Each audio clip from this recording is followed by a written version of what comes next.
respect people who turned the lights on for you. Mase taught me how to rap, and Cam always made sure I was on every single album he had. There would be no Jim Jones if it wasn't for them guys. 1 hour later.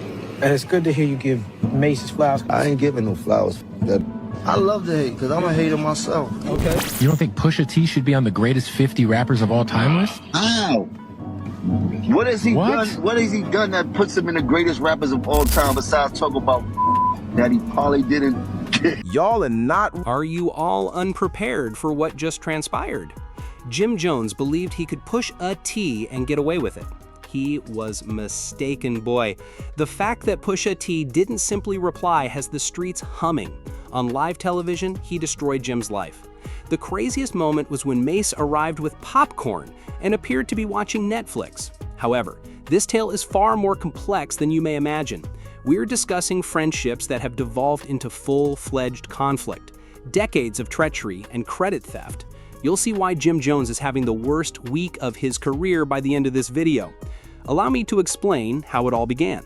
Jim Jones committed a single deadly error. Suddenly, he decided to fight Pusha T purely out of a desire to stay faithful to Drake. He wasn't asked to do this. Like a self-serving bodyguard, he simply rushed into the argument. Pusha T was then ranked number 29 on Billboard's list of the top 50 rappers. Jim went utterly insane at that point. Pusha T didn't even deserve to be in the top 50, he told The Breakfast Club. I had no idea he had such a following on air, Jim said. Are there 5 Pusha T records that you can name? My top 50 does not include you. You haven't done much for me, even if you are among Charlemagne's top 50. The disdain was unbelievable. Jim pretended to be one of the coolest lyricists alive while he sat there. This is where things get hot, though. Every word was heard by Pusha T, and unlike most rappers, he took a far more brutal approach to his social media response. He gave a live set that left everyone speechless at NPR Small Desk. However, this was no ordinary performance. Pusha appeared to be putting a spell on Jim's soul as he gazed directly into the camera. The rhymes were surgical, and he and his brother Malice performed whips and chains. Pusha truly stated Jim had been fleeing the spirit of repossession, a fan wrote in a tweet. That is a snide remark about his house being foreclosed. This man performed a diss track on PBS, said another user. The degree of disdain is unparalleled. The performance immediately went viral. However, Jim Jones couldn't simply accept the loss and go on, because he was Jim Jones. Rather, he took an even more shameful action. He pretended that a 2-year-old freestyle was brand new when he shared it on Instagram. I thought we addressed this already, the caption said. That desk was too small, so he'll need a larger one. The internet refused to accept it. In the comments, his admirers began making fun of him. You re-uploaded a DVD from the previous year since you were so provoked and smoked, someone wrote.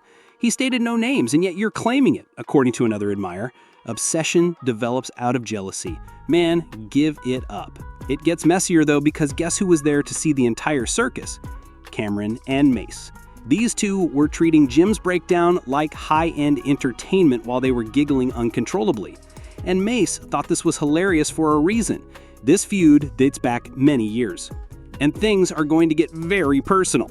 You see, Jim Jones, Cameron, and Mase all grew up in Harlem together as members of the Children of the Corn organization. However, the street suggests that Jim's account of events may not be entirely true. The first to gain popularity was Mase, who signed with Diddy's Bad Boy Records. His dazzling movies and glittering outfits made him a superstar practically overnight. However, Jim states that Mase changed his behavior and began behaving strangely around Cameron at that point. I was Cam's man, but I was there the entire time. I observed his treatment of Cam. After receiving the money, Mase went insane. Cam was still working on the streets while Mase was having a great time. Additionally, Cam brought Jim along when he eventually received his shot. Dipset, a movement based on loyalty and Harlem hustle, was established as a result. However, after the Diddy scandal, Mase vanished, turned into a pastor, and then returned to rap in an attempt to re-establish a connection with the scene he had left behind. Jim didn't believe in the comeback. However, this is when things get heated. Mase and Cameron formally put an end to their feud in 2022 and launched the It's What It Is sports show. That reunion was a special occasion. However, Jim Jones was agitated. He felt deceived and excluded. So then what did Jim do? He began making small-minded remarks, making fun of his appearance, and advising him to go to the gym. Mase and Cameron, however, had the ideal strategy for retaliation. On their podcast, they invited Jim's long-standing rival, 50 Cent, as a special guest. The arrangement was devilish. Cam asked Mase to explain why Jim Jones unexpectedly attended G-Unit's show in 2007, when Dipset and G-Unit were at odds. That was a setup question, and 50 Cent responded savagely in the middle of it. Jim fully fell for the ruse. He abruptly appeared on another podcast and declared that he was the driving force behind the whole Dipset aesthetic. He even claimed to have been the inspiration for Cam's famous pink fur cloak. Cameron had had enough at that point. He retaliated right away, branding Jim a blatant liar and dismantling his entire Genesis tale. Jim wasn't even from Harlem, as he says, according to Cam. He said that Dipset was already going before Jim got involved and that Jim wasn't one of the Arib seen say. Cam referred to Jim Cam as a late addition and most definitely not a founding member. Then the deep-cut line appeared. Jim was merely a fan. Jim's whole rap identity was crushed by those 4 words. Cameron wasn't merely a shade thrower. He grabbed the cornerstone of everything Jim said he was. Cam wasn't finished, though. After pointing out to everybody that Mase had taught Jim how to rap, he showed the receipts with real footage of Jim confessing to the crime. He didn't say anything either. He just sat there eating popcorn, laughing so hard that he almost choked every time Cam jabbed Jim. The individual appeared to have purchased front-row tickets because he was enjoying the performance. Jim truly lost it at that point. He said he would swat the popcorn out of Mase's hands after jumping on the internet. Industry insiders claim that Jim has been incensed behind the scenes ever since that episode aired. He has been attempting to remind individuals of his role in Dipset's success by phoning them. Here's the issue, though. The story is now under Cam and Mase's control. They possess the credibility, the audience, and the platform. 50 Cent, meanwhile, is enjoying every moment of this drama. Without much effort, he's been stirring things up and tweeting cryptic memes. 50 never forgot Jim's support for Rick Ross during the G-Unit feud. He's now receiving his retribution. According to sources, Cam and Mase are working on a full-length documentary series. And guess who might not receive the recognition he desires? Jim fears that if they take over the narrative, he would be reduced to a supporting role in a movement that he helped create. He's rushing to schedule interviews and share his side of the story because of this. He's also made hints that he has unreleased material, receipts, and footage that will correct the record. However, the internet has already taken sides, and Jim's chances are not good. Fans are divided. Dipset claimed Jim is riding with some people out of deference. He's being criticized by others for acting like a victim. It was perfectly summed up in one comment that went viral. After years of burning bridges, you can't complain about being left out. Even the idea of a Cam and Mase documentary that would emphasize their Harlem heritage while mentioning Jim Jones sparingly has been floated. The ultimate power move would be that, without mentioning his name, erase him.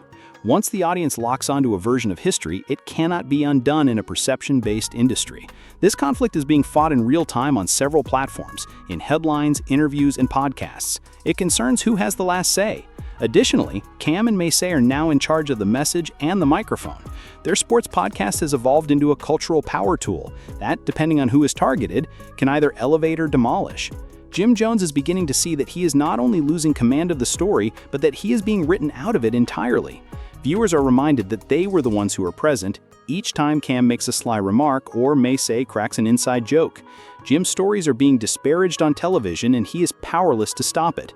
The worst thing is that the younger generation who were not raised on Dipset is only witnessing this version of history in which Jim was merely a supporting player who entered the scene late and caused issues rather than a true founder. Jim has been posting heartfelt appeals and throwbacks. Jim isn't giving up even if Cam and Mase's silence speaks more than any answer. Rumor has it that he is preparing for retaliation in the booth and is enlisting more help this time. According to reports, Jim will collaborate with Drake on his next album, Iceman. According to insiders, he has a complete repertoire of subliminal messages ready, including Pusha, Mase, and Cameron.